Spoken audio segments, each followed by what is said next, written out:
मैं पिछले एपिसोड में बताई थी कि एक लकड़ी मुझे जंगल से मिला है, उससे मैं आपको कुछ बनाकर दिखाऊंगी। तो आज मैं उसी चीज़ को इस एपिसोड में दिखा रही हूँ। देखिए, वही लकड़ी है। इस लकड़ी का जो पोस्चर है, एकदम मुझे लग रहा है बाल गोपाल जी बनने लायक है। तो इसे क्या किया मैंने, हाथ का पंजा नहीं था तो 5 उंगली करके मैंने इसका वो हाथ का पंजा बना दिया, और हेड नहीं था तो एक फ्रूट का सीड था, उसको लगाकर हमने सिर बना दिया। तो इसमें कुछ और बाकी है ही नहीं, ये इसी तरह का पड़ा हुआ था जैसे किसी पेड़ से गिरा हुआ मेरे लिए ही पड़ा हुआ था। और इसको कन्हैया, कृष्ण कन्हैया बनाने के लिए मेरे ही नसीब में था। तो इसको क्या की, मैं एक मुकुट पहना दी सबसे पहले और उसको सजा रही हूँ। तो अपने अपने मन लायक सभी को करना चाहिए।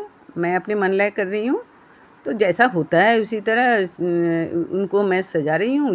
लिप्स बनाने के बाद आइज़ को सजा रही है। चूँकि ये कुछ कुछ काला है, एकदम काला है, तो उसको सजाने के लिए मुझे ऐसा कुछ करना चाहिए ताकि ये ब्राइट दिखे। ऐसे तो मैं सबसे पहले इसको पत्ते से ड्रेस बनाई थी। चूँकि ये लकड़ी का है, इसको नहा सकते हैं, इसको खिला पिला सकते हैं। सभी गोपाल जी के साथ ऐसा ही करता है। और इसको यहाँ पर मैं, एक मोर है इसलिए इसको यहाँ पर रखी हूँ, इसको सजाने के लिए। आप लोग देख रहे हैं ये कुछ है नहीं बना हुआ। वैसे इसका हाथ देखिए, चूँकि ये उठा हुआ हाथ है तो ये कंधा से कितना उठना चाहिए उस तरह का है। और फिर दूसरा हाथ भी उसी तरह का है, जो जितना नीचे है उसके अनुसार उसका हाथ नीचे है। मैं क्या बताऊँ, इसको बनाने के पहले ही मुझे लगा कि ये आर्ट ही है, आर्टिस्ट का कुछ आर्ट है। तो सबसे पहले मोर का पंख हमें इंतज़ाम करना था। इसको फेविकॉल से लगा रही हूँ। आप लोग देखेंगे कि क्राफ्ट में सभी ग्लू गन का यूज़ करते हैं। ग्लू गन सब समय सबके पास रहता नहीं है। आप फेविकॉल को यूज़ कर सकते हैं, लेकिन उसके लिए थोड़ा टाइम देना पड़ता है। उस फेविकॉल से चिपकाने के बाद आप थोड़ा सा सेलो टेप या किसी टेप से लगा के रख देंगे तो थोड़ा देर में ही वो सट जाएगा, और फिर सेलो टेप को बाद में हटा लेंगे। इसे सुई धागा से भी इसका कपड़ा पहना सकते हैं। लेकिन आपको दिखाने के लिए मुझे पिन का लगाना पड़ा।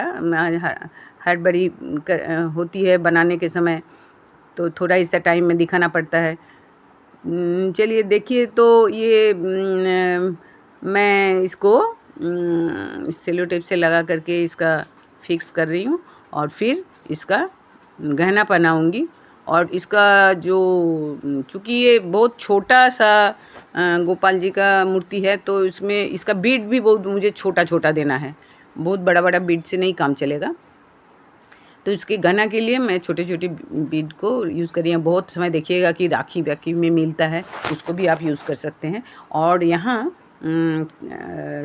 जो रिबन है, रिबन से ही इसका ड्रेस वगैरह बन सकता है। साटन का रिबन यूज़ की हूँ मैं। ऊपर नीचे आप पैंट या डाइपर कुछ भी पहना सकते हैं या ऊपर आप कपड़ा साटन रेड कपड़ा पहना सकते हैं। तो रिबन से मेरा बहुत अच्छा ड्रेस बन गया। और यहाँ पर मैं गहना लगा रही हूँ, और ये लग जाने के बाद और हाथ में भी थोड़ा सा गहना लगाना है, पैर में भी थोड़ा सा लगाना है गहना, क्योंकि वो पायल भी पहनते हैं। और चूँकि नटखट तो इधर उधर घूमते हैं, तो छुम छुम करके आवाज़ होने से पता चलेगा कि यहाँ कहाँ बदमाशी कर रहे हैं नटखट गोपाल। और ये सब पहनाने के बाद मुझे ड्रेस को लगाना है। तो ड्रेस लगा रही थी उस समय मुझे पिन की आवश्यकता हुई, और पिन से मैं 2-3 पिन को यूज़ की हूँ। और देखिए, ये नटखट नंदलाल किधर किधर घूमते हुए फिर रहे हैं, इनको बदमाशी करने दीजिए। आप मेरा बात सुनिए। यहाँ पर मैं 44 ईयर्स से इस तरह सिखाते सिखाते आज बहुत कुछ सीख गई हूँ। मेरा स्कूल था। मैं इस तरह आपको बहुत कुछ सिखा सकती हूँ और अपने बच्चों को भी इस तरह यहाँ से आइडिया लेने बताएंगे।